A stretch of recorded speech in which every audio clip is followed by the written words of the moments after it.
Hello, I'm Urve Eslas. I work for CIPA, Center for European Policy Analysis. I used to work as a journalist for 10 years, but now I'm analyzing mostly two aspects of disinformation. First, techniques, and second, narratives. Unfortunately, today I don't have enough time to talk about narratives, so I will concentrate only on techniques. I must say that Ben Nimmo's 4D approach you heard about today is a highly useful tool for all journalists, as I experienced it. But in CIPA, I have found some more I would like to share with you. So probably all of you here have experienced that when debunking the disinformation, you get labeled as spreading disinformation and propaganda. So I started to think about it. Why is it so, and how to explain this thing first to my audience, my readers, and second to other analysts who could actually find it useful. And so I tried to name it somehow, so it would be easier to explain.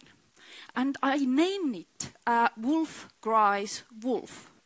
And this is a disinformation technique that is widely used, by my experience, mostly by Kremlin media. So how it goes is, you probably all know the original story about boy who cries wolf. And he cries it so many times that the wolf, when the wolf actually came, nobody believed him anymore. So the Wolf Cries Wolf is a bit shifted version of the same story. So those who spread disinformation label you spreading disinformation and do it so many times and so often. So eventually your readers and their readers get so bored of these disinformation stories that they just stop reading. And if something really serious really happens, they just wouldn't react. So this is one example of that kind of techniques. So another technique I found quite interesting is narrative laundering. So similar to money laundering, what is meant to hide the source of money, the narrative laundering is meant to hide the source of narrative. So, and usually it is done in a way that Kremlin media offers a stage and a spotlight to so-called Western specialists or Western politicians. Usually they are called especially specialists or politicians in very high position. But if you actually try to track those people down, then it appears usually, or very often, that in their own country, nobody has ever heard about them. Or they are very marginal politicians with 1–2% of popularity. But what Kremlin media achieves, using this so-called narrative laundering, it's just it gets somebody else to confirm their narratives. And they can always say, it's not only us who think so, West also think or another thing. So the third narrative, disinformation technique, I found quite interesting is very simple actually. I call it believable lie. So when Russian media channels started to spread an interview with Donald Trump saying that all Baltic states should be sent to Africa, so several Estonian websites published it, simply because it was easy to believe that this is what actually happened. So, and this is why this believable lie is highly useful. You don't even start to doubt that it cannot be the case. But the technique I want to concentrate more right now is the technique I call Kremlin Ping-Pong. And it goes like this. Different Kremlin media channels quoting each other, adding a bit of a story every time. So the story goes back and forth, every time some information is added, so they can actually quote some new information, another one is published. And what this technique does is that it fills up the Google. If you start to search for a story to confirm, is it correct or not? Is it fake news or is it real news? If you just get like one fake news and there are sensible stories about the same event, then you don't even, look at this fake story. But when you can get tens and tens fake stories from different channels, and some of those channels are not always Russian channels.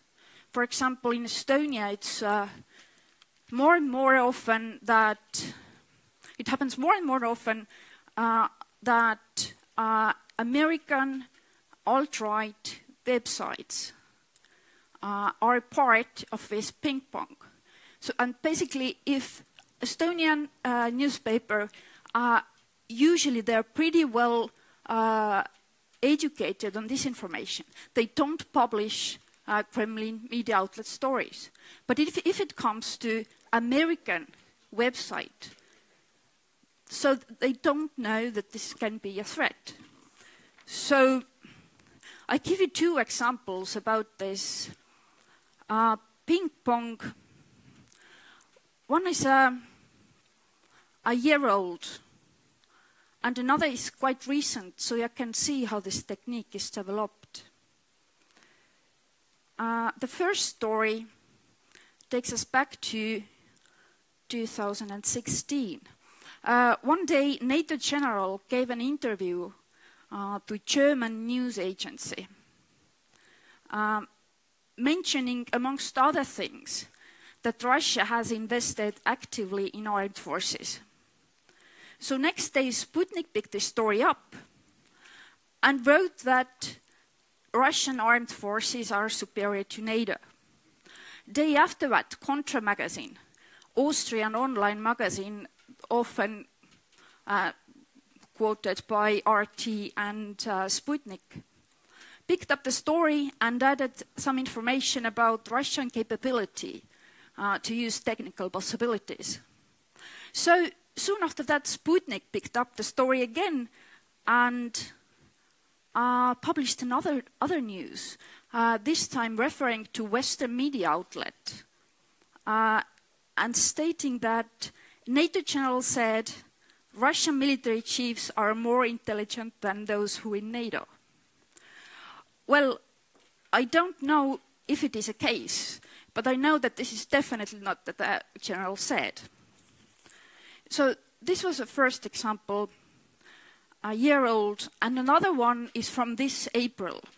So you can see how much the technique has developed. So after April 4, sarin gas attack in Syria, RT published a story stating that the attack was staged and that white helmets were performing life-saving procedures on their children. So that was the first. A few days later, the weird United States website named Veterans Today picked the story up, but this time claiming that white helmets actually murdered Syrian children to get more realistic videos. A few days later, again, this was second now, yes? A few days later, again, Komsomolskaya Pravda published the story. Shortly after that, so Komsomolskaya Pravda is third. Shortly after that, RT picked up the story again, interviewing Swedish doctors of human rights who said that even though there's no evidence that April 4 gas attack was staged, there are previous videos that prove that White Helmets has staged the gas attack victims' videos before. So this artist story turned up in Estonian Sputnik, adding some more information about the event. Then the story was published in Balt News. Then again, adding some more information, and they are quoting and referring to each other. And then eventually, the story ended up in Estonian minor websites who basically left no doubt that this is exactly what happened. That yes, the victim videos were staged, and yeah, it might be the case that even the white helmets murdered those children. So this is what Russian ping-pong does. It fills up the searching engines.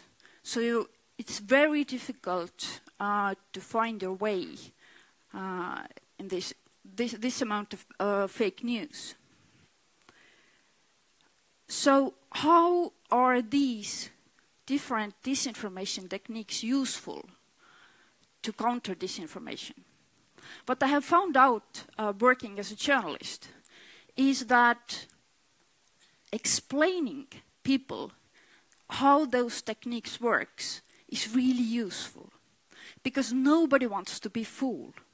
And if you once showed them like how the rabbit got into the hat, then it's pretty difficult next time for them to read the similar technique used in the fake news and actually believe it.